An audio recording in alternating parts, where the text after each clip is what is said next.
It's your boy, Remoy George Philip, the first. And I'm Samantha Zessie Kifler. This is Masculinity. The show that investigates the performance of masculinity in the world today, and you know we spell it with a hard K. All right, Samantha, let's do this. Okay. All right. Yes, Remoy. Well, hit me. I'm excited, but I'm also, it's going to be interesting. Today, I am bringing to the table, to the recording, to our mics, to our virtual zoominess of it all. I got a photo for you today. Oh shit. Okay. We're sharing. We love it. Yeah, and I'm really confident. I'm pretty sure you'll like it. I think you will. Of course, Remoy, be the man that tells a woman what she will like. We were doing so well. Well, okay, but look. We've almost been doing this 10 years, so grant me the fact, Jesus Christ, that I may know a little bit, just a hair, about your taste. Okay, fine. But also almost 10 years, like, wow. Yeah, that's wild. The work's got to be done. Anyways, so more than ever, I'm going to share, I'm going to share my screen here. Let me see if we're doing this. Okay. And here it be. The photo is on the screen. What are you seeing, Samantha? Oh my God. Wait, what am I looking at? Like, am I seeing Remoy George Philip the first as a baby? Oh my God, you're so cute. You know, honestly, audience, it's clear that even at what, a year old, 2, maybe 10 months old, whatever, you definitely swagging out. Out here swagging out. Yo, can you go tell the ladies out in these streets that I've always had this swag? Come on. Oh, whatever. That's another story. But actually, there is one specific thing in this photo that I definitely want to fixate on and make that today's episode. Okay, I'm very into this idea. Let's do it. See, I told you I knew you. Come on, dog. You know what? The men always have to be right, don't they? We are. Whatever. It's fine. Well, I am, at least. But still, actually, can you tell the audience what you're seeing in this photo? Actually, why don't we do this? Why don't you ask me some questions, per se, about what you're seeing, and we'll see if that can get us into what today's episode is about. All right. I'll play. All right, so my first question would be, who are all these other people in the photo? Like, audience, just kind of spell out a bit more what's going on in this picture where baby Remoy is standing up on a couch, like a totally 80s kind of grandma patterned couch at that. There's like 3 women around him. In fact, there's like kind of a multi-generational moment happening with these women. Like, is this the immigrant multi-generational women episode? Remoy, like, I'm here for it. That would be pretty sick. But actually, no, that's not it. Heartbreaker Remoy is still your brand, I guess. Just out here slaying hearts. I mean, if you want to go tell the women that in these streets too, if that helps my cause out, I don't know. Or don't tell them. I don't fucking know. Anyways, so to the left, you're right, is my grandmother, or my amachi, as how we say grandma in Malayalam, my family's native language. And to the right is my aunt, but really she's only like 7 years older than me. So basically I grew up with her as like my older sister. And that woman behind me, that is indeed my mother. This is so cute. So, but it's not an episode about intergenerational women, which maybe it should be, but it's fine. It's not. That's for another time. Wait, is it about women, how women are doing the caregiving? Because in the photo, there are men, there are even like some boys around, but they're kind of standing back behind you and the couch. So like, and again, it's those 3 generations of women who are standing there with you, caring for you in all your swagged out swagginess. Yeah, I mean, that's another very good guess. And, probably an episode we should do. But alas, it ain't what we're talking about today. Okay, I have no clue. Or third guess from why. Maybe, just tell us. Okay, well, I'll give you a hint. If you look more closely, it's zoom in. It's about what I'm wearing. So tell the audience what you see in this pic.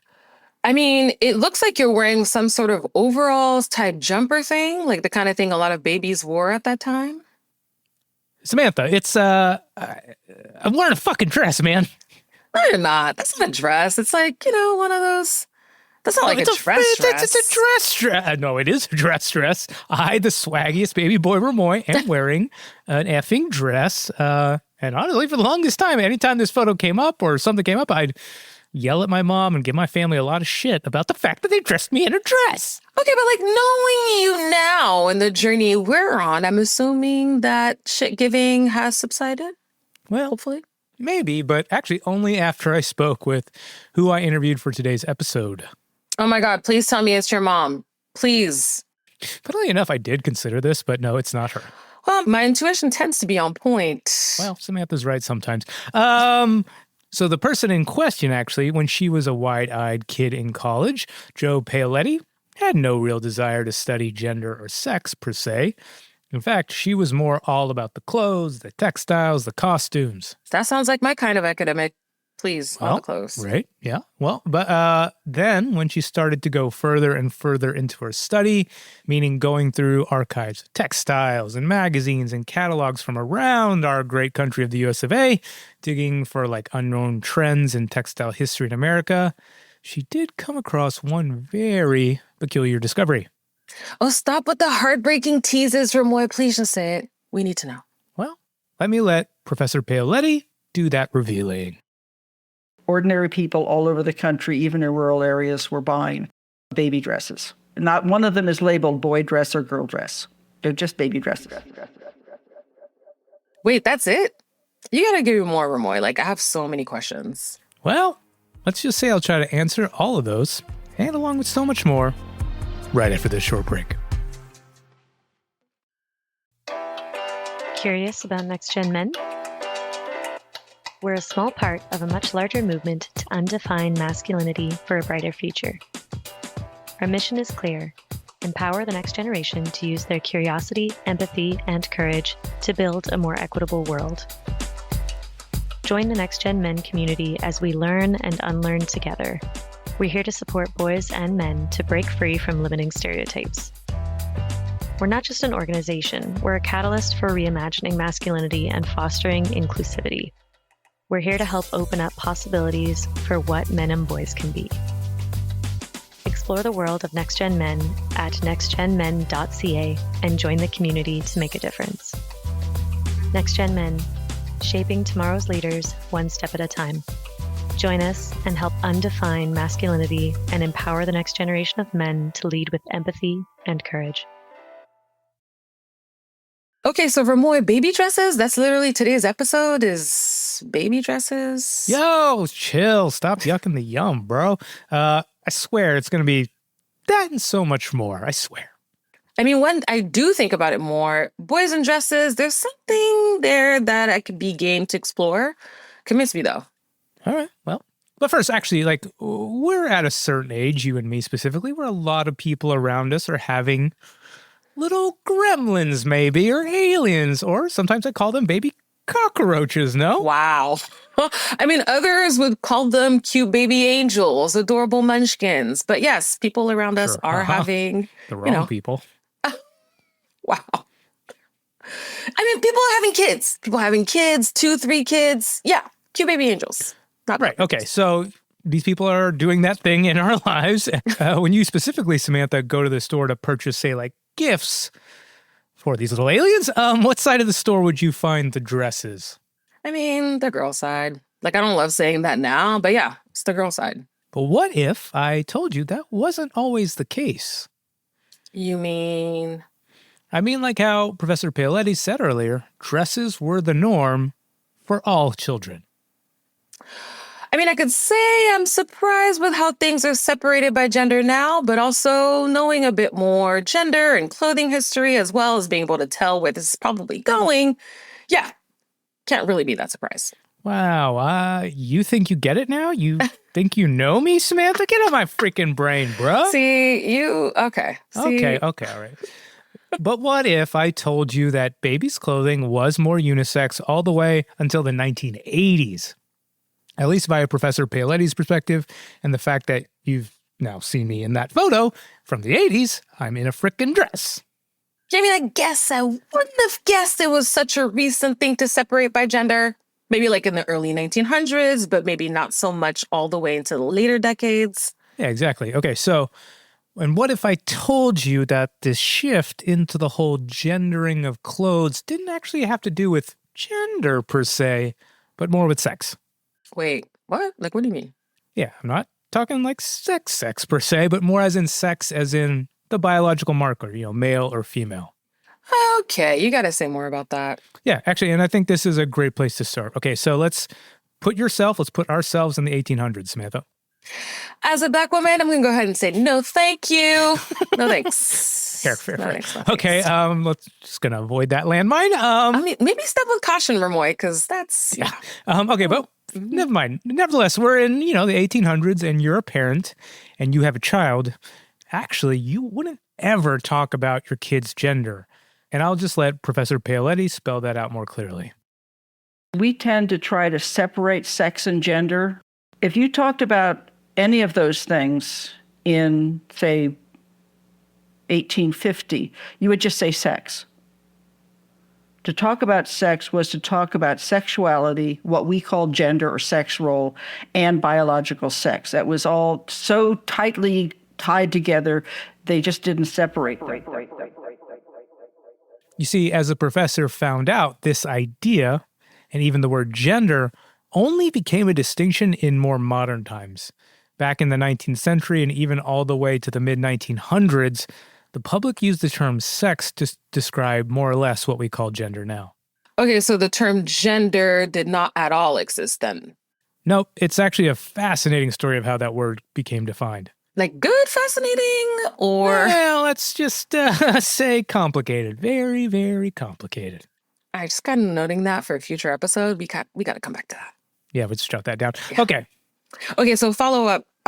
Were people using the word sex commonly? Like I'm thinking of gender as like common expression these days for better or worse. Well, that's a great question because it fits nicely into this story because the answer is no, that the idea of sex was super taboo, especially when it came to how you raised your children at that time, how you spoke to them, how you interact with them, but also especially how you dressed them. I mean, I gotta say, I'm not super surprised on the taboo part, but what do you mean specifically about like the how you dress them part? Basically, this is honestly why parents kind of dress their babies, no matter their sex, in dresses. Yeah, I mean, I'm not completely following. Yeah, fair. I'll let Professor Paoletti take it from here. The good parent would not impose any kind of sex role or sexuality on their child because that would make them precocious sexually, which was bad. That led to things like little boys masturbating. It led to homosexuality. It led to girls who were promiscuous. Okay, so this answer left me with more questions. Like, please say more, Remoy.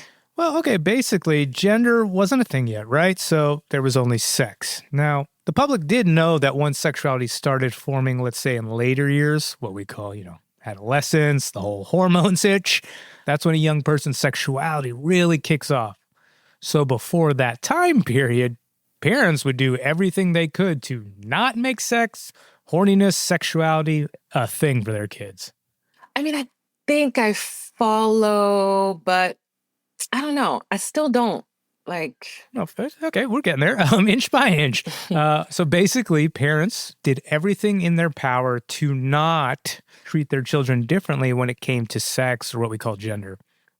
To them, their kids were like sexless children, kind of. So much so the parents worried if they even started differentiating between the sexes, that would set their kids off in the wrong direction. I'm talking like masturbation, promiscuity, the homosexuality that Professor Paoletti was talking about. Actually, here's Joe with more.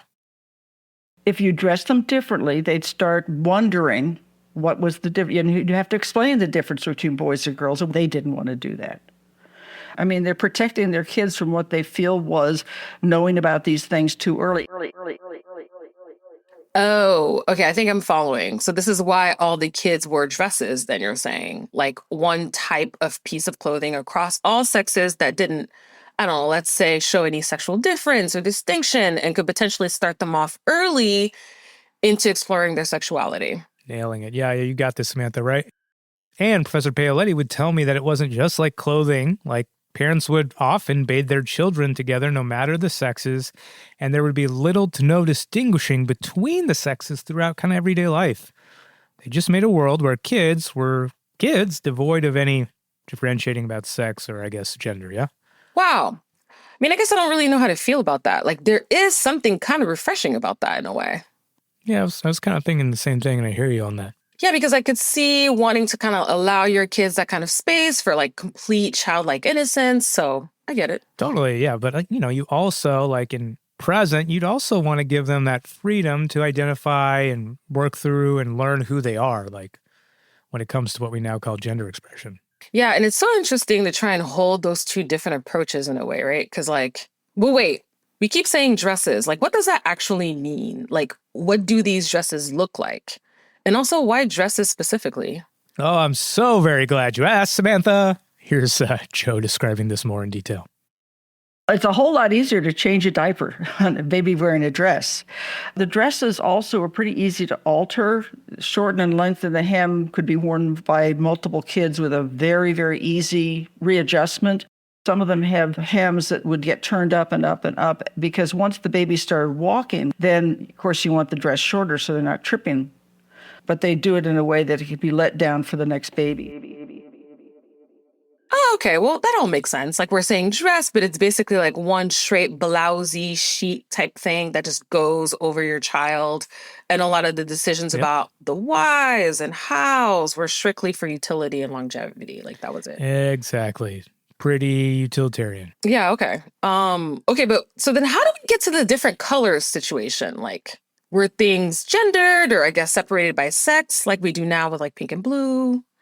Another great question that the professor had answers for. Babies wore white. It was easier to clean white and bleach it and boil the hell out of it. Dyes weren't all that fast, so you didn't want things that were going to bleed all over the place. Okay, that makes total sense. And I touched on this in a previous episode, our previous episode about dandyism. Yes, you did. Yes, you did. Like how dyes were expensive and not easily accessible. So like to keep it simple, affordable, to make it usable. In this instance specifically, for multiple kiddos, they were just like, let's just do white. You say kiddos, I say aliens, but yeah, sure, whatever you want. Whatever's fine. You know you love the Remoy, because when you about to be Uncle Remoy. Do I know that? Is that the truth? Are you telling me who I am? Wow. PSA. Ladies out there, single ones especially, he very much does. Totally. I mean, at this point, whatever gets me a date, I don't fucking know. But honestly, I'm kind of glad you said ladies here because it's women who were the problem that got people to shift from dressing babies in dresses into pants and shorts and things of that nature. Wow. Excuse me, Remoy? You had me. I was laughing and then you got me again. Hey, man, I'm doing it for the content. Well, not technically, or maybe what technically was happening was that society continued to blame women. Wow. Okay. I mean, that makes way more sense, which I'm, obviously hardly surprised by. Very on brand for, a little patriarchal joint that we live in. Yeah. Well, here's Professor Paoletti describing this more, going in more detail, like how it all transpired at the turn of the 20th century. At the turn of the century, it's like a panic over the future of manhood.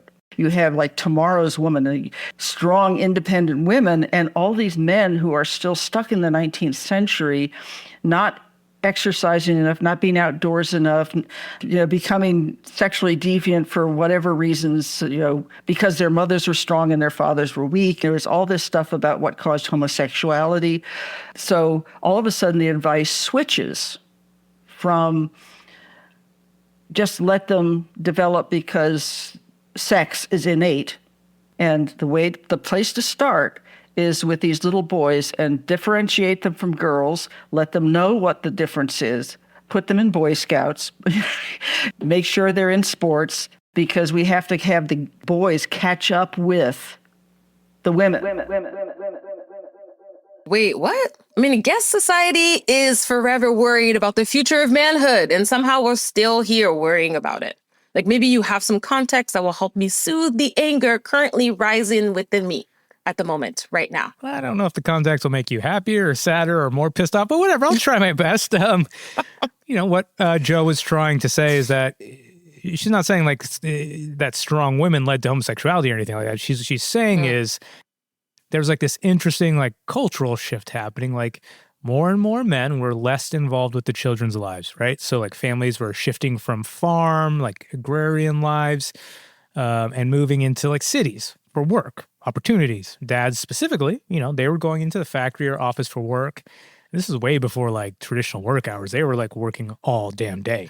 Okay, yeah. This is like the Industrial Revolution times that we've been covering, right? That we covered it before. Exactly. Yeah. And what this ends up doing is it means that the kids, especially like sons, if we're thinking about it, were with their mothers more and more. And as time moved on, women too were doing more labor-intensive jobs, especially during the World Wars. And this is actually, if we look back at the history books, this is right when what we call now first wave feminism was taking place. Interesting. That's actually like really good context to have. Yeah. Right. Okay. So certain psychologists, though, were diagnosing that boys at this time of that generation were all being affected by this, causing them to become weak or lazy, or maybe, God forbid, even more quote unquote feminine. And That's at that time, there was a growing public movement for homosexuality amongst men. And again, naturally, there was a blame put on somebody for this. No surprises here. It was the women's fault. You gotta be kidding me, bro. Can't catch a break out here. You can't catch a break. Whatever. I mean, I'm not joking, even though I want to give all the women all the L's right now because we can't get a date for life. But that's another story. With this trend, with certain psychologists, making these claims, this is also where the notion starts taking place to start, raising children where they're actually doing the opposite now. They're starting to tell their kids more and more or show them that there is a differentiation between the sexes, or as we know, the genders. Oh, yeah. Okay, so, right, this is where Professor Paoletti said the thing about putting boys and Boy Scouts and sports and things. Exactly. So in the early 1900s, there was this like real intentional push in American society to make boys, quote unquote, boys again. That's because around this time, again, the psychologists in the larger society starts to believe sex or gender actually could be learned. They really believe that what we now call gender can be taught, can be corrupted. It's not innate. Probably the mom's fault for being, too strong. This is so dumb. Like, how do we get here? Sorry. I mean, history is crazy, dog. I guess, but I'm assuming this is where, like, it comes for boys to kind of start being dressed in pants more, right? Like, or at least they start getting put into pants earlier in age.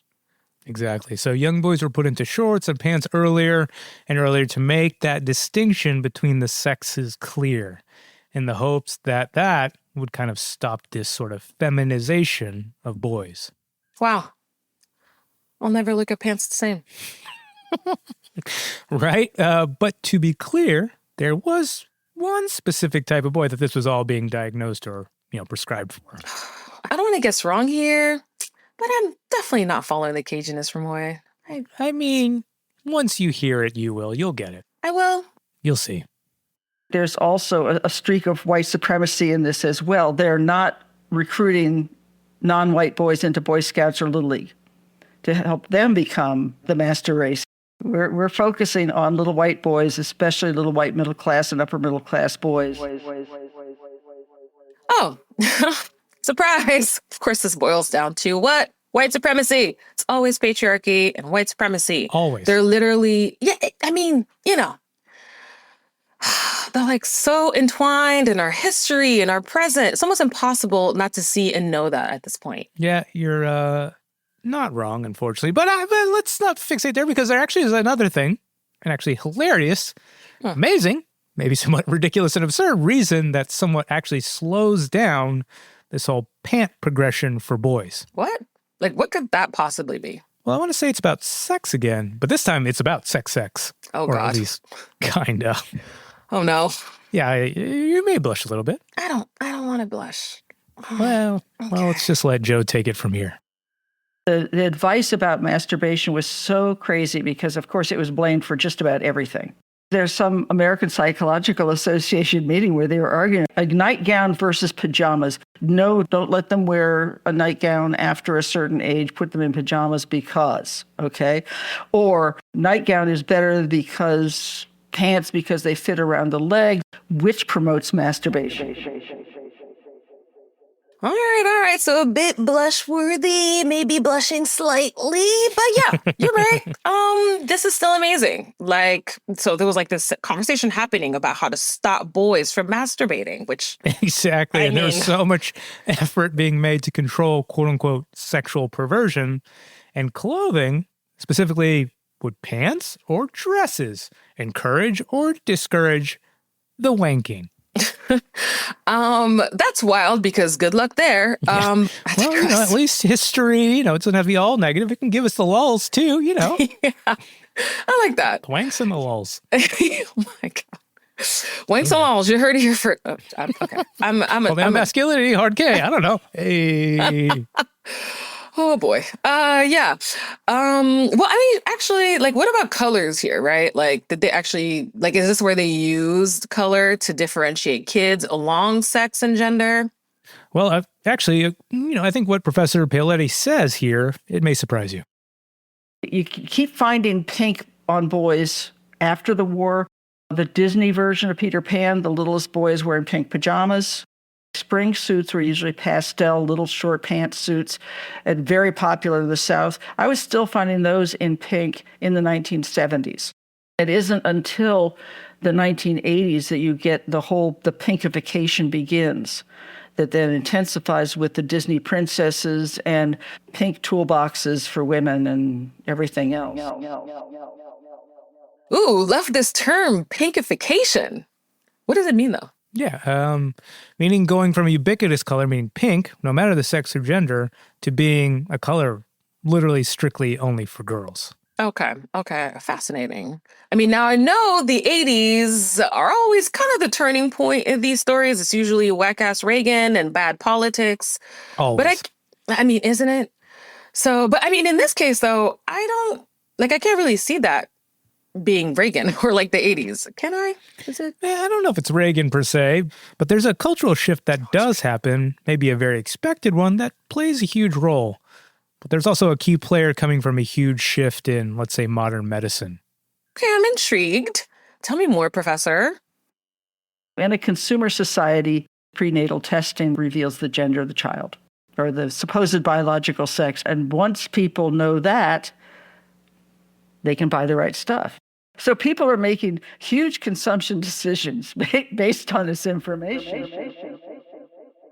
Basically so. In the 80s, you could learn the biological sex of your child way before they were born. Thinking like ultrasounds and amniocentesis and things of this nature. So, and as Professor Paoletti saw, once that happened, producers and retailers began creating and merchandising with more differentiated apparel. And that's across colors and types of clothing like we're talking about now. Wow. And then here's that other common bad actor in all these stories, right? Capitalism. Yep. Who would have thunk it? It's always those three big bads like patriarchy, white supremacy, capitalism. That could be a video game I played. That's the historical video game, actually, I want to play, where we're just fucking killing the KKK, bad bankers, and just shitty dudes. That would be sick. That should have been what Grand Theft Auto was. We were robbed. That's exactly what GTA should have been. But anyway. How did you play that? You don't say. But okay, just to play devil's advocate here. Oh, wow. Okay, yeah, Samantha, getting really good at this. I love this. Let's put that hat on. Go, dog. Thank you. Been working on it, kind of. That's not really, but kind of, yes. What if there are people making the argument that their girls want to be dressed in dresses or even certain baby colors, right? I have friends with babies with young kids, and I've heard them say, my daughter wants me to get her a pink or purple dress, or that they want their hair to be long and pretty. How do we think about all that in this context? Oh, it's a very fair question, and it's a complicated one to answer, but I think Professor Paoletti can get us started off. The more we study early childhood and even infancy, the more we know that baby humans are noticing and learning and figuring things out, constructing reality in their own heads and figuring out what does all this mean? And they do that whatever culture they're in. They have to learn the rules. And then learning them long before they go off to school. Kids at that age, they know that their sex is important and how you signify it. This is where your little girl is going to refuse to get her hair cut, insist on the sparkly dress. It doesn't mean that she is a super feminine kid. It just means that they're a 3-year-old who wants to be recognized as a girl. Now, there are little assigned boys who also do that. And it's worth paying attention when they do that because they have also learned all the signals and they know what signals they're getting from within. Okay, so yeah, when the professor is talking about the quote-unquote rules that she says, she's actually talking about not laws or like, explicit codes like that, but these like kind of unspoken social rules that are out in our world. And she says that they know it, but what she's meaning is not necessarily like consciously like knowing, even aware maybe, but kind of more unconsciously. Yeah, I hear that. And so we talked about this previously too, right? Like, I don't know about here, but like this goes back to this idea of unconscious biases, right? Like exactly. It's kind of complicated to unpack like the scienciness of it all, but Samantha, humor me, will you? For you always, Remoy. Oh, thanks. You're too kind, dog. So basically, the way the human animal works, or how science has come to observe this, is that we are constantly learning all these different ways to best live and survive in our changing, chaotic, crazy world. And that's where these rules and codes kind of come from. Yeah, and just to make it clear, Remoy is not talking about laws, right? Like not those kinds of rules. More like social rules, kind of those unspoken rules. In this instance, girls wear their hair longer or prefer pink and purple. It's all societal. Exactly. So that's what the larger society is doing. So it constantly becomes this like self-fulfilling loop of these different rules that inevitably get learned actually. And then we follow these rules and that perpetuates the same rules kind of in our culture and whatever. And then, but how do we do that? Well, that's like how you noted, Samantha, like your friends' kids are seeing these other girls wearing pink and purple. So they want it too. Yes. They want to be part of the group. They want to fit in and play by those rules. Yeah. 100%. That makes total sense. Yeah. And, like this decision making, it's happening all in our unconscious or in kids' unconsciousness is like they don't know why they want pink or purple, but it's something they've observed repeatedly, learning it as this rule. And so then they play by those rules when the time's right, like asking for the things they want, clothes, colors, hair, whatever, Right. And that's what makes the other example that Professor Paoletti said even more interesting. I've already forgotten. I'm old. Forgive me. What did she say? Yeah, same. She said that if there are assigned boys who are also doing that, meaning wanting to participate in the feminine rules, then that's something to especially pay attention to. No, yeah, exactly. Right. Okay. So not because specifically that just because it's a boy or anything. She was more saying in that specific example, if a child wants one who's assigned male at birth, and expresses wanting to participate in a gender that is outside the gender rules or codes of their particular sex. Basically, that they're willing to make themselves vulnerable by breaking the quote-unquote gender rules that a majority of the other children are, playing by or adhering to, then that really says something about who that child is, who they're learning themselves to be in this world, right? So basically, they're learning to express their gender all on their own or in their own way. And we, as a community, as adults, as humans around them, should nurture and support them. Yes, please. It's super heady and heavy and can be a bit in the weeds to understand, but yeah. You're not wrong. But it's I don't want to curse word it, but it's like incredibly important to understand this all, because it actually plays a huge part in who we are as humans and how we all interact in society. And I want to emphasize, not just kids, all of us. Yeah, I think I follow, but please say more. Well, as always, I will pass the buck to Professor Paoletti because she sums it up so very fun and well. We are all performing. We are all in drag. I really, really believe with RuPaul that we are born naked and the rest is drag. That once we start figuring out who we are, we understand that clothing, hair, self-presentation, that's part of how we let other people know who we are and how we tell ourselves and reinforce to ourselves who we are and who we want to be. There's no escaping that. I mean, we play these games our whole life. And I will say that I need people to stop talk about banning gender affirmation because we're all doing it. A 2-year-old, if they're wearing jeans and a T-shirt, I defy you to tell the boys and the girls. I defy you. Now, think about old people. Do you have any idea how much effort it takes to look like a woman the older you get? Or to look like a man the older you get? They get boobs. Ours go away. I'm not wrong. I'm not wrong. So the idea that somehow gender affirmation is a bad thing, we are doing it all the time. Amazing take. I've been thinking this. I am so glad to get a professorial cosign, if you will, from Professor Paoletti on this take. Great take. I mean, Professor Samantha sounds dope. Right back at you. Thank you.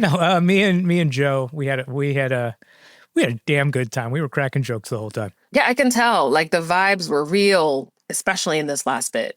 Totally, and I just don't think she's wrong. Like RuPaul too, I guess. Like in the sense we can use this example that we've been talking about in this episode of like kids or boys and dresses to see that all of us are using the clothes and rules of our society to perform.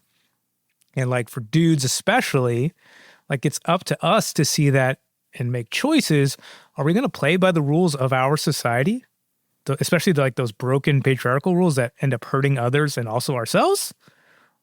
Or are we just going to perform it differently and make some thought behind that in ways that are like open, considerate, inviting, critical even sometimes, and supportive of us all? Preacher boy Remoy, full effect, y'all. Let's go. Yes, cosign everything. Yo, man, I have a podium right here, but I got a microphone. So yeah, hell yeah, dog. No, I couldn't have done it without, my homie in crime, Professor Jo Paoletti. Yeah. What up, dog? She, too, is a Substack legend, not to mention a knitter like me, but you can read more of her work and writing on the Substacks at gendermystique.substack.com, as well as jopaoletti.substack.com. We'll spell it all out. We'll list it all out in the show notes. 100%. And if you haven't already, we do have our own Substack in full effect. And where can they find that, Remoy? Y'all, get at it at masculinitypod.substack.com, baby. That's right. That's right. And that's always with that hard K. And you can find us on all the socials with that same handle. That's masculinitypod. You know what, Samantha? I just want to thank you for just doing me the solid, humoring my angst with being a single man out here in these streets, but more so going on another, curious, interesting, but I think helpful trip in the masculinity worlds with me. Very helpful, definitely. And you're the one who dropped me into the 80s world of swaggy boy Remoy, so thank you. Just sharing yourself, no stoicism today. We love it. And please tell me you'll be doing more episodes dedicated to that for the people and for me.